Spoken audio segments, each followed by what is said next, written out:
Thank you all for coming to today's program.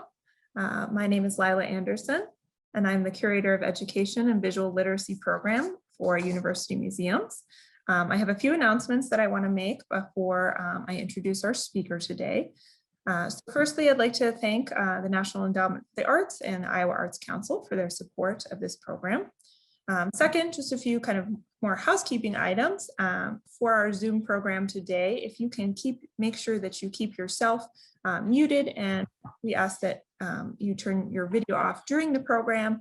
At the end, we will have some time for questions. And at that time, if you do have a question, you're welcome to then unmute yourself and ask those questions.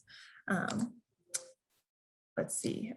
You can also use the chat panel on the side and to ask questions. I'll be monitoring that throughout the program, but we'll also, again, we'll kind of have a designated question time at the end.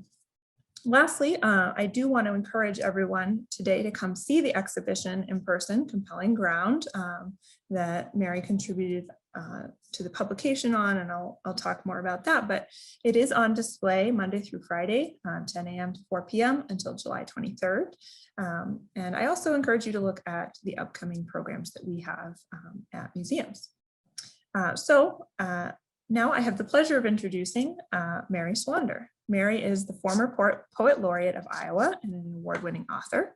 She has published scores of books of poetry and nonfiction, as well as essays, magazine articles, individual poems, and radio commentaries. She is best known for her poetry book, Driving the Body Back, and for her memoirs, Out of This World and The Desert Pilgrim. Her latest book is The Maverick MD, Dr. Nicholas Gonzalez and His Fight for a New Treatment for Cancer, that was published by New Spring Press. An emerita distinguished professor of liberal arts and sciences, Mary Swander taught creative writing for 30 years at Iowa State University and was also a visiting writer in residence at Interlochen Arts Academy, the University of Iowa Nonfiction Writing Program, the University of New Mexico, and the University of Alabama. She received her own MFA from the University of Iowa Writers Workshop. Mary Swander is the artistic director of Swander Women Productions, a theater troupe that performs dramas about food, farming, and the wider rural environment. She's also the executive director of Ag Arts, a nonprofit designed to imagine and promote healthy food systems through the arts. She now gives workshops on poetry, nonfiction, and playwriting, as well as farmland transition for other colleges, universities, and nonprofit organizations. In addition to providing helpful insight to curator Adrienne Gennett and her process of curating and contributing to the exhibition publication for Compelling Ground, Landscapes, Environments, and Peoples of Iowa, Mary Swander was also an original co-editor of the exhibition publication for The Land of the Fragile Giants, Landscapes, Environments, and Peoples of the Loess Hills. And that is the exhibition that was 25 years ago that inspired the current exhibition that's on display at the Brunier. So we're so happy to have Mary Swander here today. So please help me welcome her, and I'm gonna switch over my screen so that you can see her. All right. Welcome everybody. I got a couple of little hairs sticking up there. I taught at Iowa State for 30 years, and I had the privilege of working with the university museums, which are a real treasure on campus, many times during my career. And as you just heard Lila say, I worked on the original Loess Hills exhibit and book, I'm peeking around here, which was in 1994. And that exhibit started at Iowa State. It traveled to Washington, D.C., and it was in the Rotunda. It went to China. It went all over the world. It was the brainstorm of Lynette Pullman, who was an absolute magician, the way she pulled that extravaganza together. It was visual artists, writers, it was musicians. She had people compose pieces, and we had performances, and along with the exhibition and the book. So that was very interesting experience. And now I am equally pleased to be part of the next part of this called Compelling Ground, and we have an exhibit again and a book. And then I had other just incredible experiences with the museums. I used to take my poetry writing class, and we would write poems about all the amazing campus art that exists. If you've never been on the Iowa State campus, just take a tour of the campus art. It's in buildings, it's outside, it's everywhere you look. It's sculpture, it's painting, it's every kind of visual art. And we did that through the years. And it was really, just a great synthesis of visual art and poetry, the way that came together. So working on these projects has sparked me to think about our concept of landscape and how we form a concept of landscape, how it's been formed through the years, and how we value that sense of landscape. I grew up in the Midwest, thinking I lived in a beautiful land. Iowa is called, that's the translation, apparently, is the beautiful land. And I always thought that until I went to school on the East Coast, and then boom, all I heard was negative things about where I was from and where I lived. And, and I thought, what in the world is up with this? And basically, I discovered that it was simply a bias that people have, and we have ourselves about our own landscape and our own region. And this peaked for me at Iowa State one year when this happened. Here's a little reading from my essay in Compelling Ground. A world-renowned poet stood before a packed audience of 1,000 people in the sunroom of the Memorial Union at Iowa State University. The room was filled with students and faculty from all disciplines across campus, not only English department folks, but faculty and students from the sciences and other humanities. We had been trying to bring this celebrity author, feminist, and scholar to campus for years. She had a national and international reputation and won every literary award imaginable. And I am sure the university was paying her at least $1,000 for each of those years that we kept sending invitations. I sat with my poetry writing students, several from towns nestled in the Loess Hills, almost all graduating seniors, almost all from Iowa or the surrounding Midwestern states. We were in economic recession and anxieties were high about the students' next steps. Would they find jobs? If not, how would they pay off their student loans? Should they go on to professional schools and accumulate even more debt? Did they really have to stay in Iowa? They'd ask me.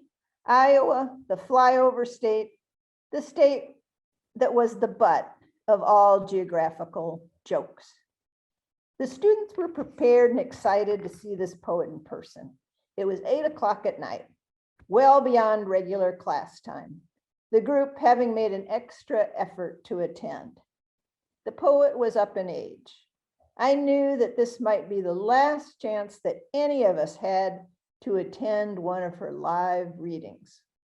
We had studied and discussed several of the author's poems in class, including a famous selection about a narrator literally plunging into new consciousness. The poet assumed her place at the podium, then read her beautiful poetry in a persuasive, enchanting way. We hung on every word and delighted in hearing her voice lift her poetry from the page and make it sing. Then the poet stopped and explained that she had flown into Chicago that morning. One of my colleagues had met her at O'Hare Airport, and drove her across Illinois and Iowa to the ISU campus in Ames, a 6-hour journey. How can you live in such an ugly, ugly landscape? She shrieked into the microphone. The room sat in silence. The poet glared out at the audience, shook her head, scolding.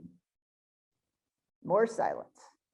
The poet picked up her poetry book and returned to the reading. The next afternoon in class, we discussed the famous poet's reading, and the students nodded and expressed their enjoyment of her work. Then I asked them if they had registered with the landscape comment. A couple of students rolled their eyes, nodding in acknowledgement of the geographical slur. Others seemed nonplussed.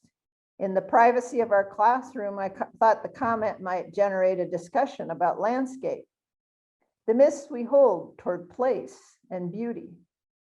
Some students I knew were too polite to contradict a famous writer or speak up with an unpopular defense of place. But most, I feared, had absorbed the message.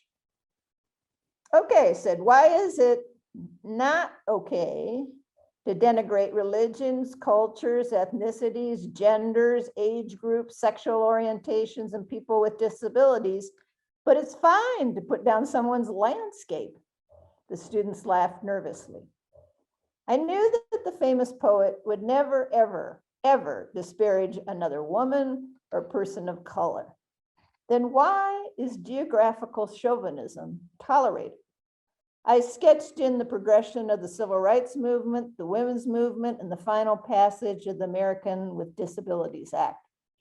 I spoke about the baby steps we'd made in consciousness raising around these issues over the last 50 years, and the vast amount of work that still needed to be done. With the class, I explored just what happens to an individual when the wider culture belittles them. What happens inside yourselves then when you're told that the land where you live, perhaps where you were born, perhaps where your family has lived for years, is ugly? Light bulbs began to go off in the student's head. And why is your land considered ugly? Because it's flat. Why is flat ugly?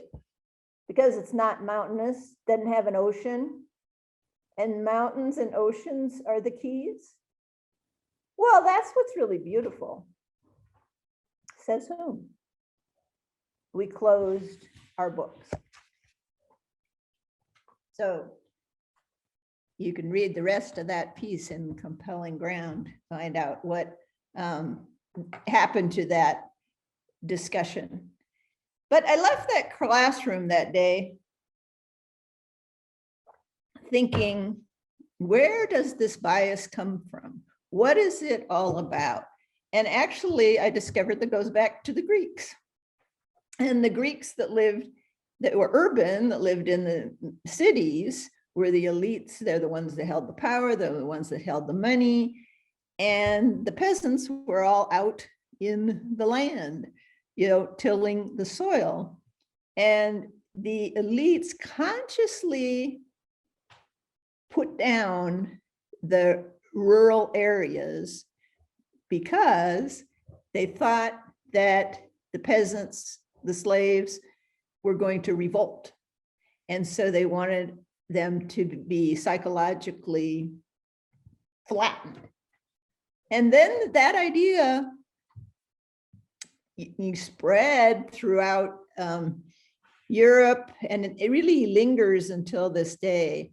And what's fascinating to me, in conjunction with the art museum, is to look at landscapes in visual art and how they were depicted. If you look at landscapes in the Middle Ages, there's hardly paintings in the Middle Ages, hardly any landscape at all. You see just kind of a blank background, if anything.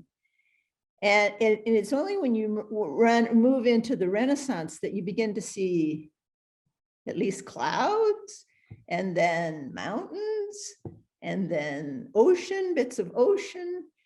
And it was during this time that art, spirituality, concepts of landscape began to come together, and there was a reinforcement, the idea of hierarchy, and the urban Greeks and the rural Greeks had this division, and it was really didn't have anything to do with landscape. What it had to do with was classism.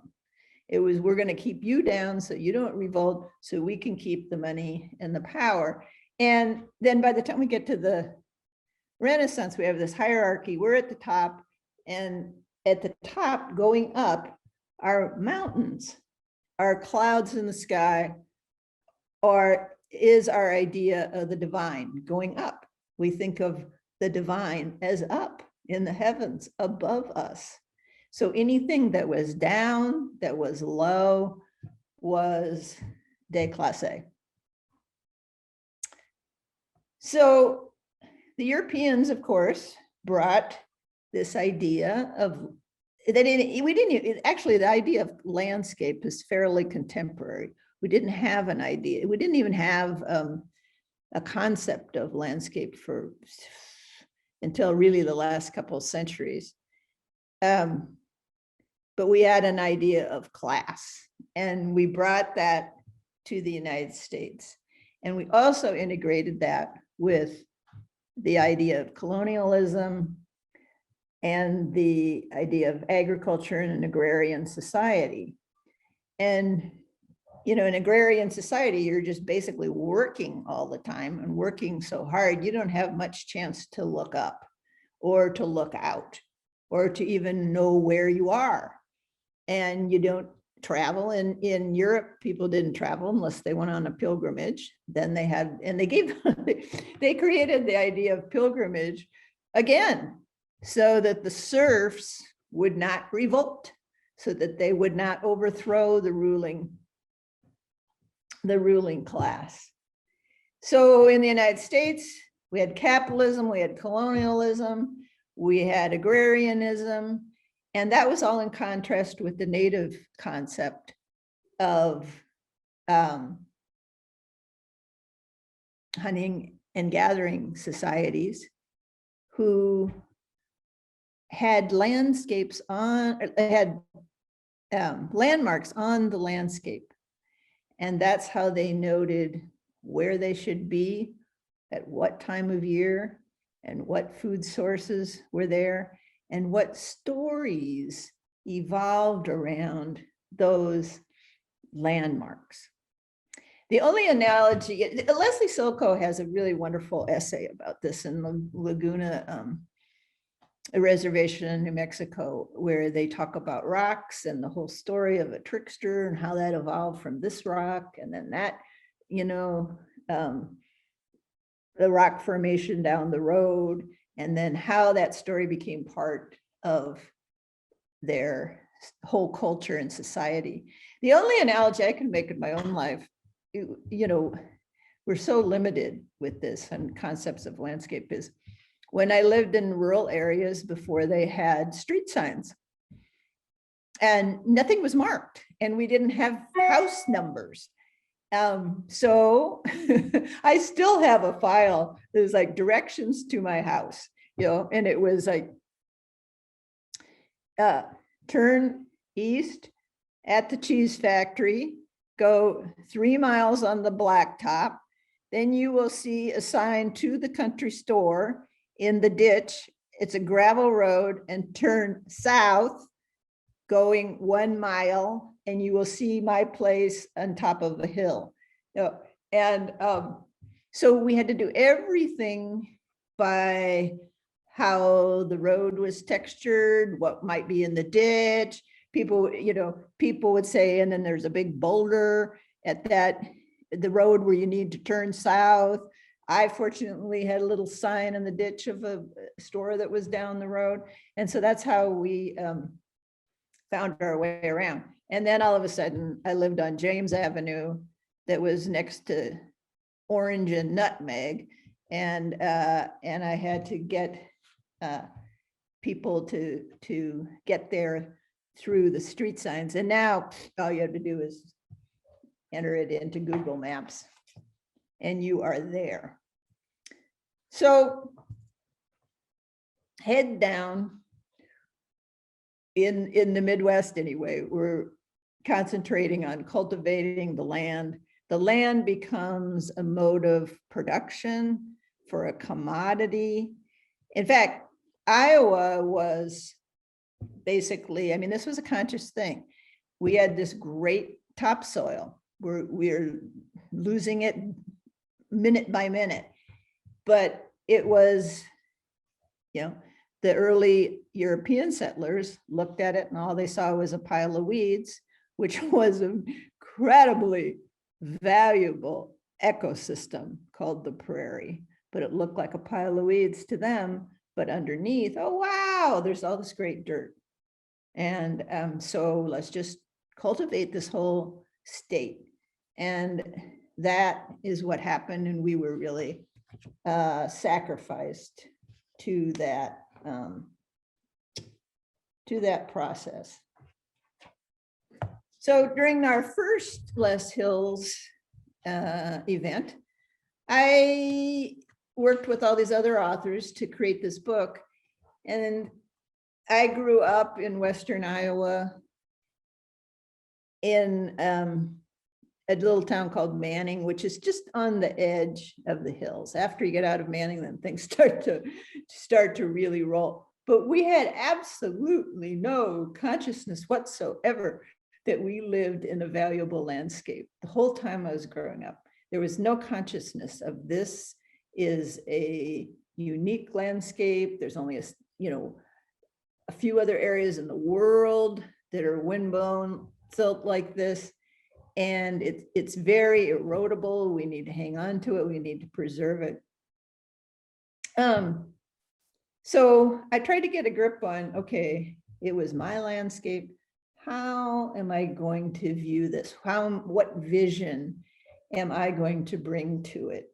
And so I looked at it from above. After I edited everybody else's essay in this book, I thought, I saw that landscape often from the air. And here's a little excerpt from The Land of the Fragile Giants, which I put together with Connie Mutel, who is a wonderful ecologist, scientist, writer. We didn't know each other when Lynette brought us together with this book, and we've been good friends ever since, which has just been one of the most valuable offshoots of this whole project. I sat in the back seat of my father's Cessna 180, my 8-year-old body squished between those of my mother and brother. The roar of the engine filled the small plane, the blades of the propeller whirling and blurring. My father in the front seat at the controls, a headset on his ears. My brother, always motion sick, was purple and pale, his face the shade of a turnip. My mother, always afraid of flying, measured off the distance by the decades of the rosary that passed through her fingers. Her lips moved silently, the tiny beads pressed against her thumb. We glided through the glorious mysteries, flying toward our home in Manning, Iowa, over the Missouri River and the majestic Loess Hills. There's the river just ahead, my father shouted over the engine's din, pointing toward the ground where the Missouri formed the Nebraska-Iowa border, winding and snaking, cutting its dividing line between the two states. It was spring, the river distended, pushing at its bank, coming dangerously close to spilling out over the alluvial plain that stretched flat, wide, and greening on the other side of the water. We were coming back from a family vacation during the post-World War II days when fuel was cheap and many returning veterans, like my father, tried to put their newly acquired flying interests and skills to use in civilian life. And there are the hills. My father tipped the plane's wing so we could get an even better view of the topography below. The hills, my mother chanted, kissing the crucifix dangling from her beads. The hills, my brother repeated, fishing in the seat pocket for an airbag. the hills, I thought to myself, and realized we were almost home. For once we hit the Loess Hills, those swellings that rose up out of the land like crinkled pieces of pie crust, I knew we had only 15 minutes more before our wheels hit Manning's grassy airstrip. So it was all a process of, as I say, raising our consciousness about the hills, where we lived. I interviewed so many people, and some of them that wrote in this book about the hills, who had lived there 50 years and didn't even know they lived in the Loess Hills, as I say. And it was really Connie's first book, The Fragile Giants, that helped people raise their consciousness. And then this incredible project that Lynette pulled together, Land of the Fragile Giants, that people began to embrace the hills. Think about, why have we denigrated this landscape? Why do we let other people denigrate this landscape? So here's the conclusion of this essay, again, trying to arrive at a new vision of where I lived, and not too far from where I still was living. Let's take the aerial view for a moment. Pull back the camera and consider the Loess Hills as a landmark, not simply a place to make a living, but a living place. First, we must remind ourselves of the notability of the hills and become more sure-footed in our efforts to preserve their ecology. Our pioneer ancestors plowed and grazed the prairies, straightened the rivers, built homesteads and roads in the hills, according to the preordained Jeffersonian grid, all without much thought of the fragility of the land. We can no longer be so casual. The 1993 summer rains brought that point to the surface. That was the year of the amazing flood. If you didn't live through it, the entire state of Iowa was underwater. In our ecological system, once one bead is lost, the whole string will unravel. A tiny creek overflows, a bank erodes, and a natural habitat for small animals and birds is lost. Next, when we better understand and respect the evolving nature of the hills, we must better understand and respect ourselves. Those students in that room with the famous poet telling them they live in an ugly landscape, and they're accepting it.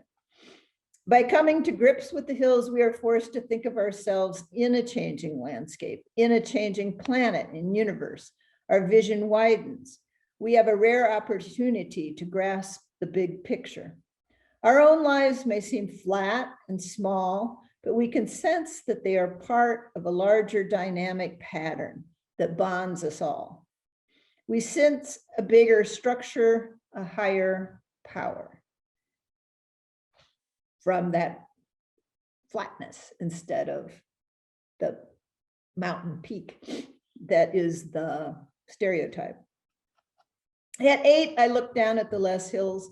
They became part of my own personal myth making, symbolizing the end of a journey home. Now they symbolize a beginning. What I've come to appreciate about their uniqueness has made me to feel special, proud to have grown up where I did, proud to still be living in the same region.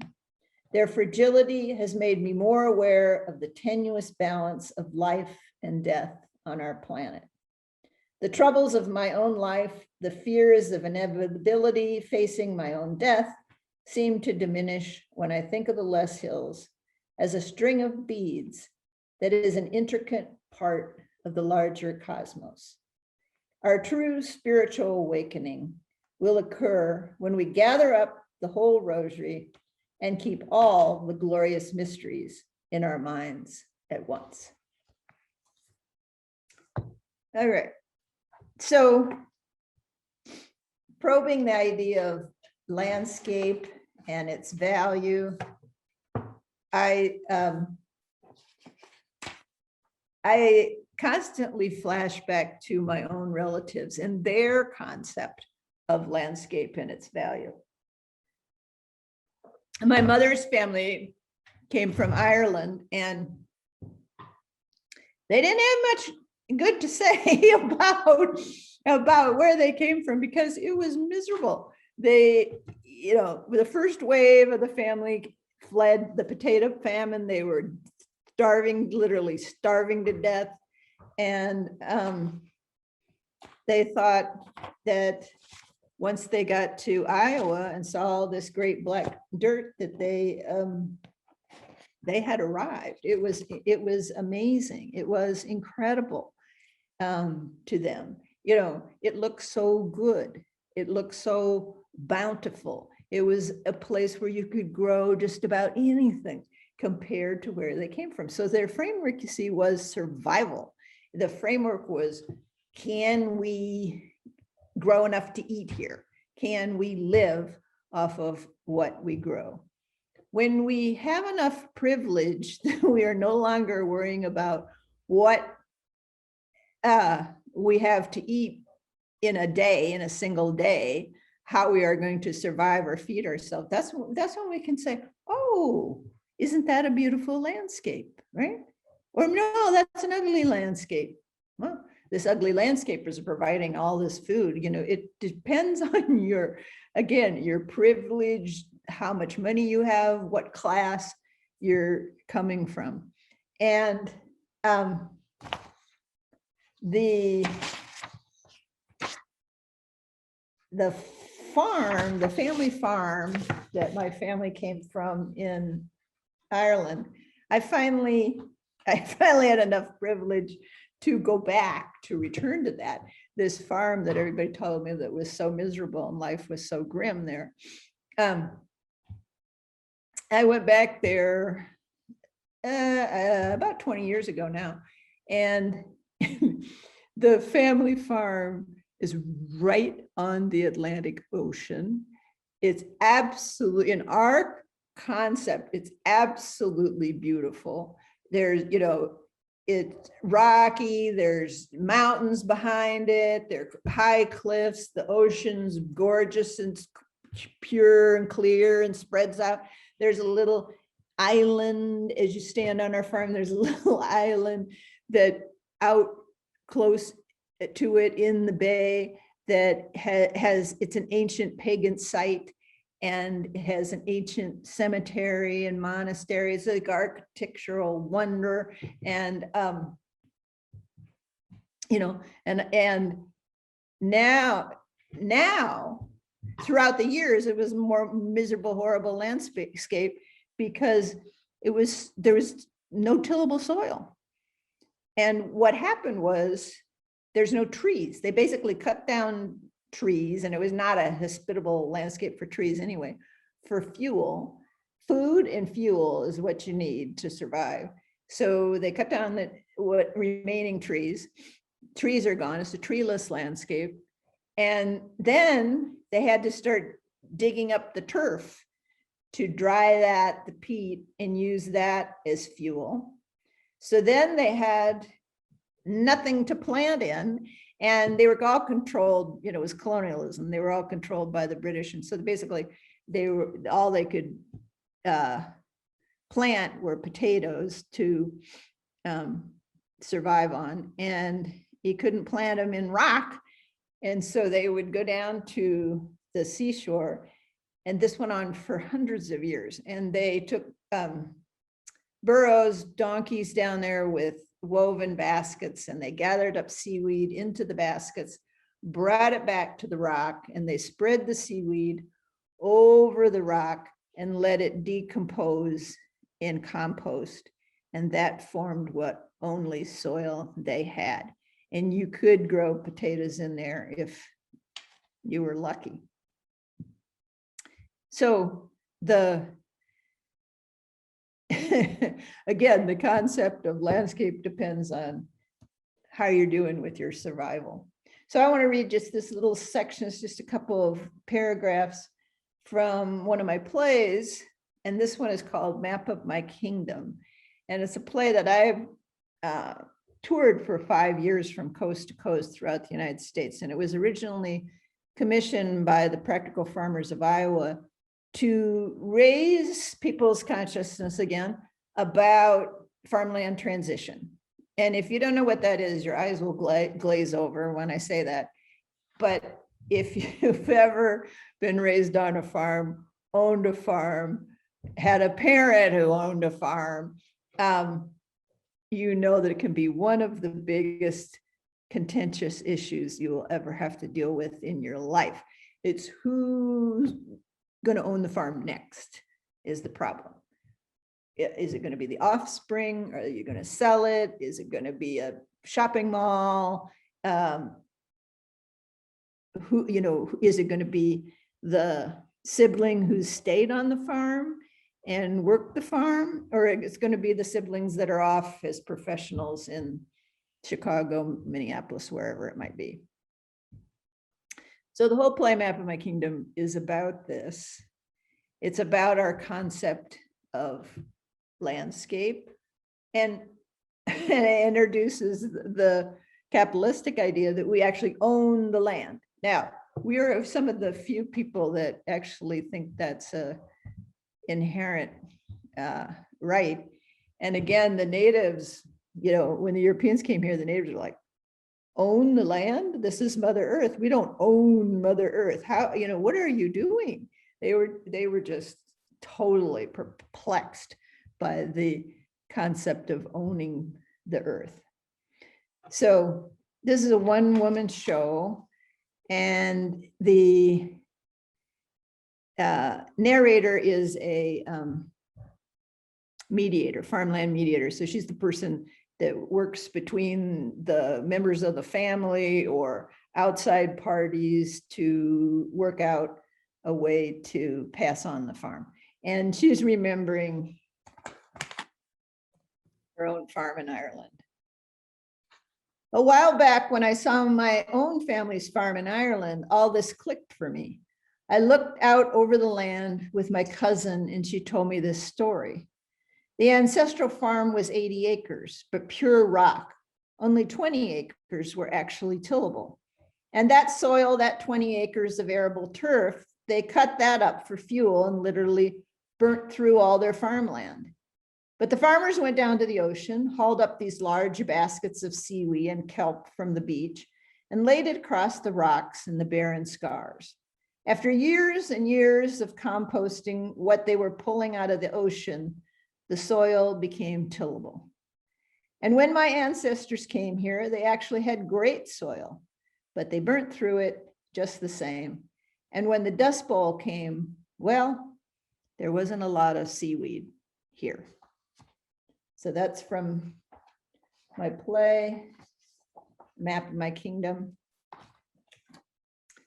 And it flashes me back to a moment when I went back to that family farm in Ireland, met some of the neighbors there, and they told me what farming was like there. And one of the key images that I remember is my friend Bernadette, as a young girl, 5 to 10 years old, she and her brother had to go out every morning, and they would move the cattle from paddock to paddock. They're little tiny enclosed pastures.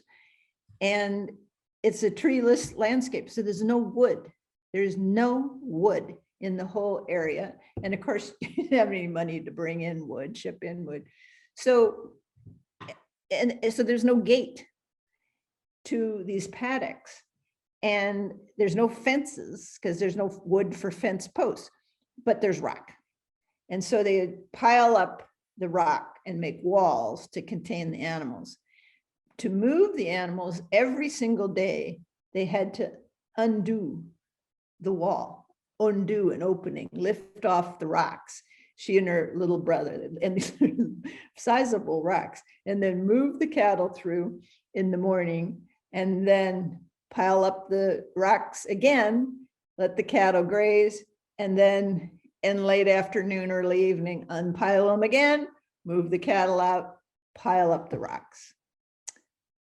I asked her, I said, Bernadette, when you were a child, did you have any concept of how beautiful this landscape is? Oh no, we were too busy piling and unpiling rocks. So now on that miserable little farm that I always heard about, how it was wet and damp and everybody had bronchitis all winter and it was dirty and they had nothing to eat. It has a holiday home of one of the executives from Google who lives in Dublin, and this is his summer vacation home. So see how fast our concept of landscape changes with our class. Okay, and now I'm going to conclude with a poem. It's a poem from my book called Heaven and Earth House. And this is a poem from the landscape that I live in now, which is on the eastern side of Iowa, Kelowna. I live near Kelowna, I live in the country. I live in an old one-room Amish schoolhouse. And I have a couple acres of land. And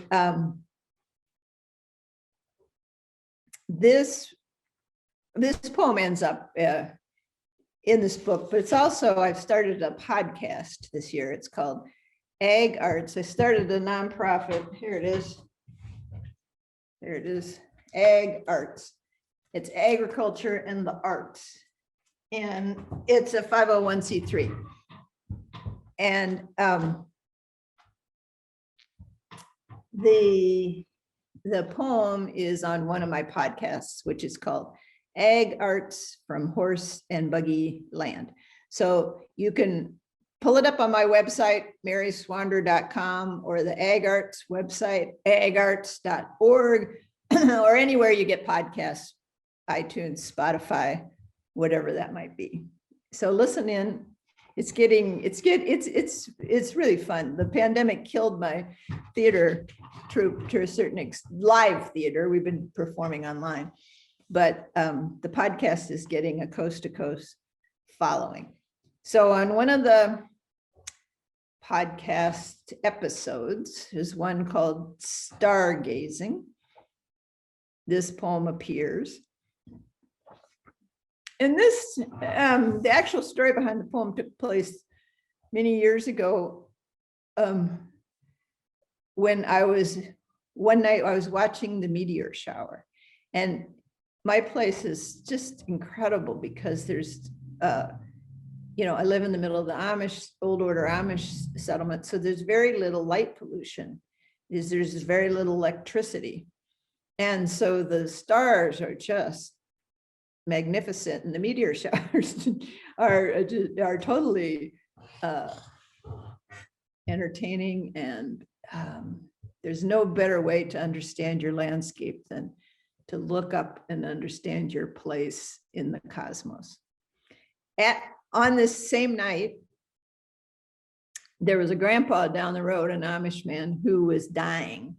And we usually hide our dying away in nursing homes or hospitals, or whatever it might be.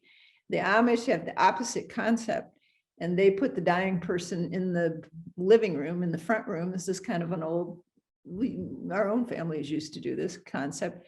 And everybody in the whole community comes in the last few days of their life and pays their respects. Whether alive, they tell them how much they valued them and how much they loved them and what a good neighbor they were, what a good member of the community. And then a choir of young girls in harmony sings hymns to them as they leave this world.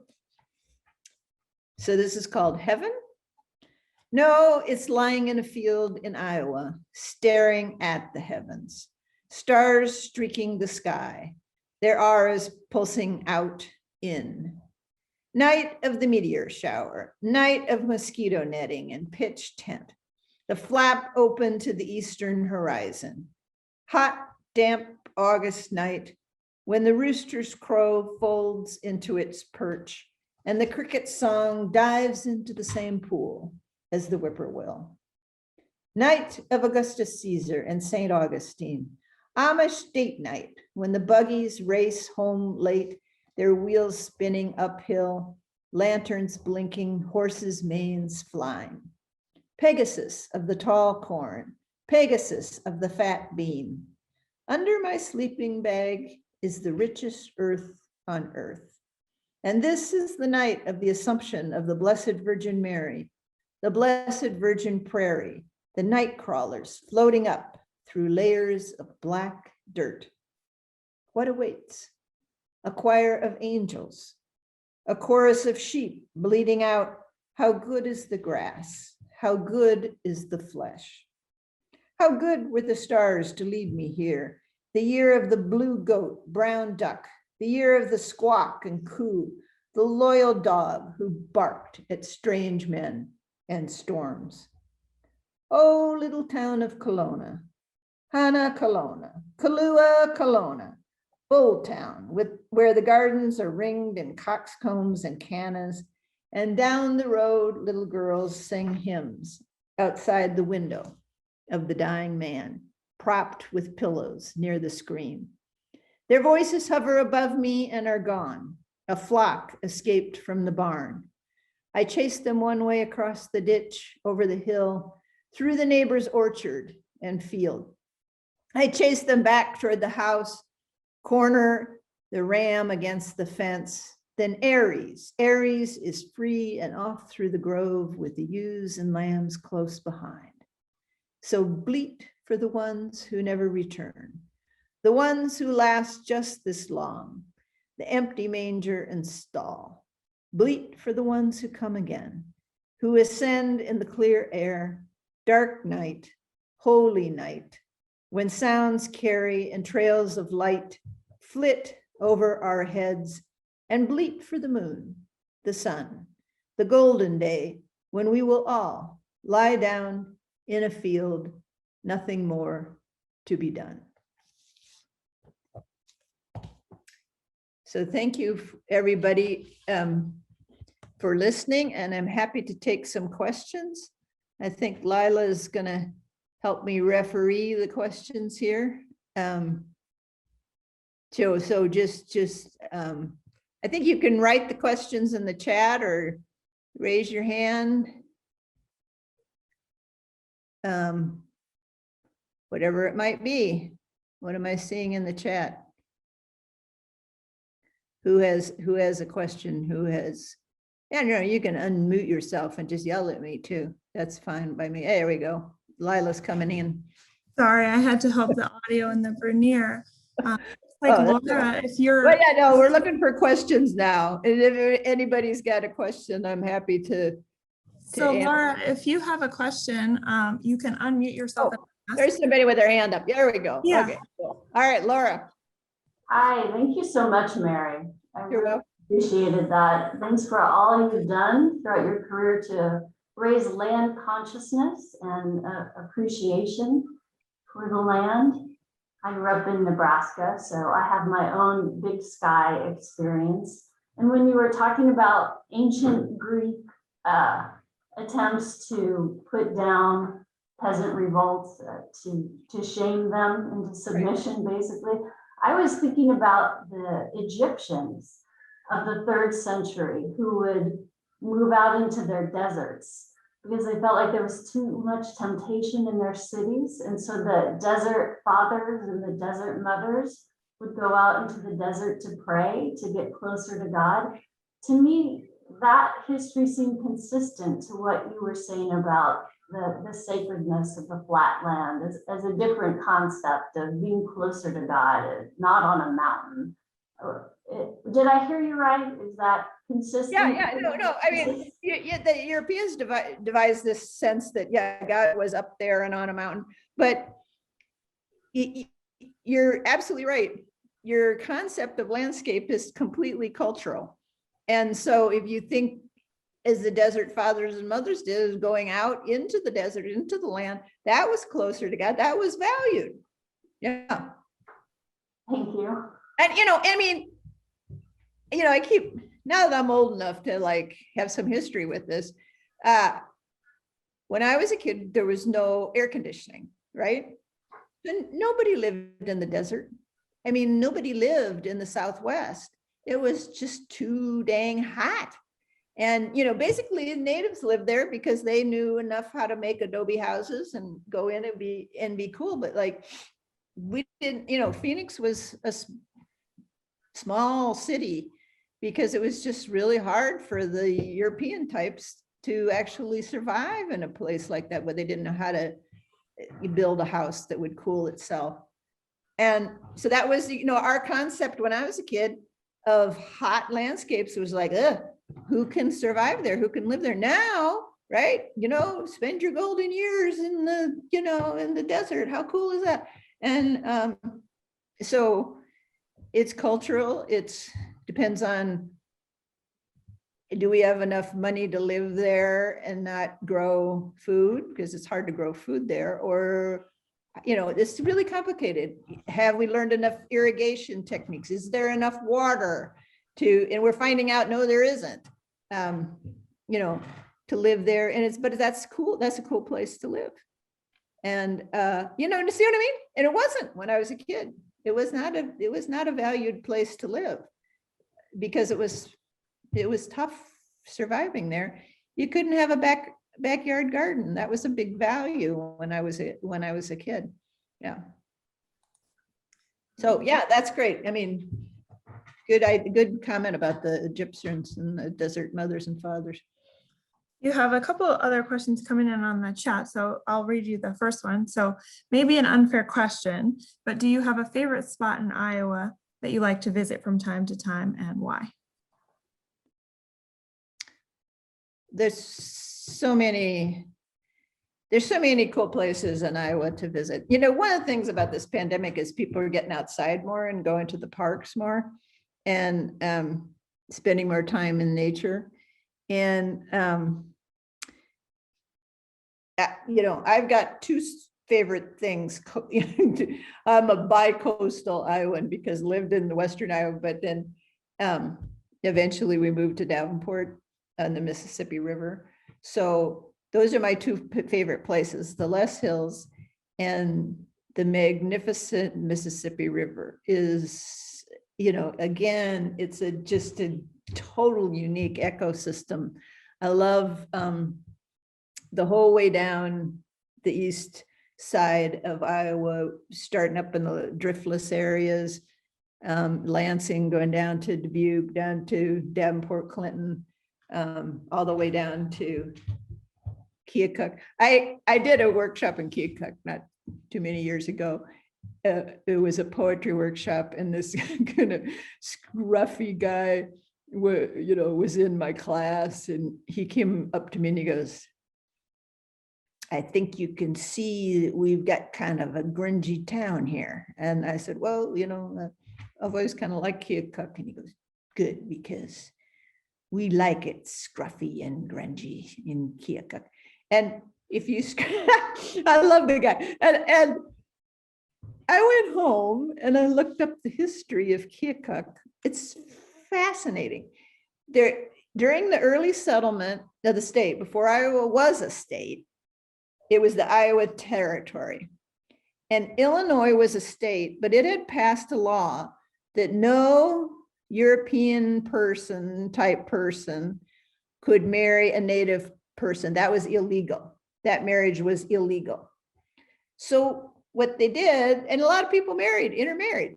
So what they did, they came over the Mississippi River, and Keokuk as a town, as a settlement, was settled for these biracial people to live in. And there's still a sense of, anything goes on this side of the river.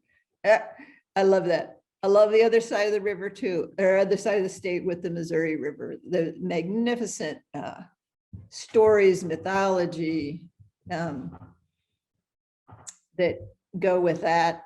I love the native influence. Native history is a little bit grim over there, but we've got Lewis and Clark exploration. We've got LaSalle and Marquette on the east side of the river. And then I suppose my other favorite places are some of these restored prairies that we have out there that give me a whole historical view of what has been here that we need to preserve. And they're little tiny prairie patches around. You know, there's the Neil Smith prairie that's just fantastic in central Iowa, but there are these little patches that dot the state. That's the ones that I usually stop in. And they're little preserved marshes, and that's where I spent a lot of my time when I was in Ames.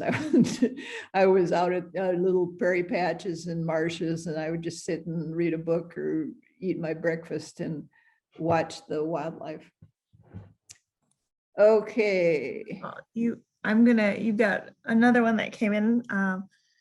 Mary, thanks very much for your readings. How do your neighbors in Kelowna show respect for the landscape and conservation compared to other Iowa farmers? Oh, yeah. Well, the Amish still have a concept of 4-crop rotation.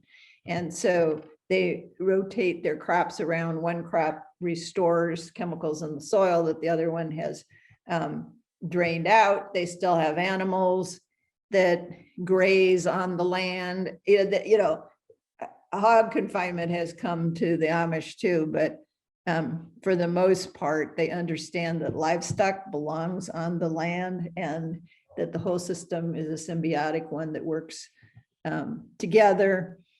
They don't do everything right is the way we would if we were doing everything right in conservation land, but their basic imprint on the land is a lot less, you know, because just for the fact that they don't have, you know, $500,000 combines that they're using in the fuel that we use just to dry a crop is huge. So there's a lot more manual labor that goes into it, that's for sure. But the people are pretty healthy because they're doing all that exercise and they're eating out of their gardens.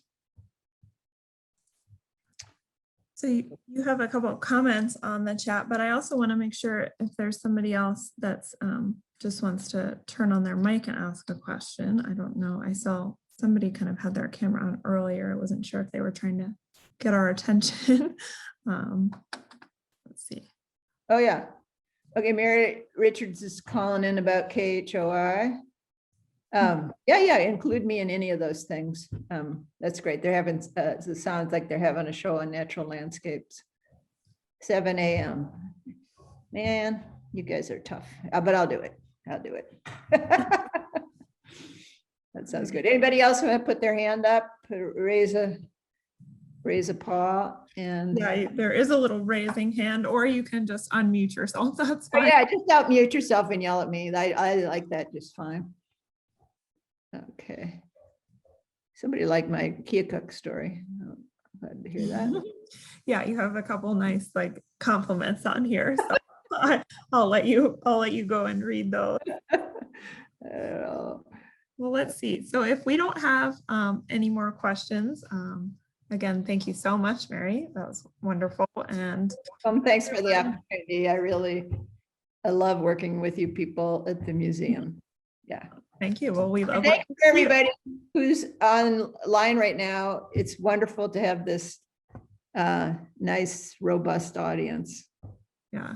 And I will remind everyone that we will have a recording of our presentation today. It will go up on the University Museum's YouTube page. So that will be available if you want to rewatch or share with those who weren't here today.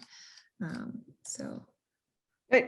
And get on, dial in, tune in, Ag Arts from Horse and Buggy Land. And again, I do encourage you all to come to the Brunier as well and see the exhibition Compelling Ground.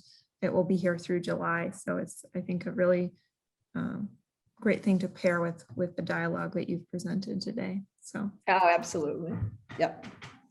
all right, well, wonderful. Thank you all so much. I'm gonna close out our meeting. You have a comment here. People as well as animals are healthier when they're on the land and out in nature.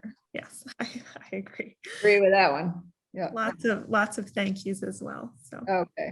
wonderful. Well, thank you for coming, and we hope to see you at a museum event soon. Thanks, Lila. You did a great job. All right. Bye, everybody.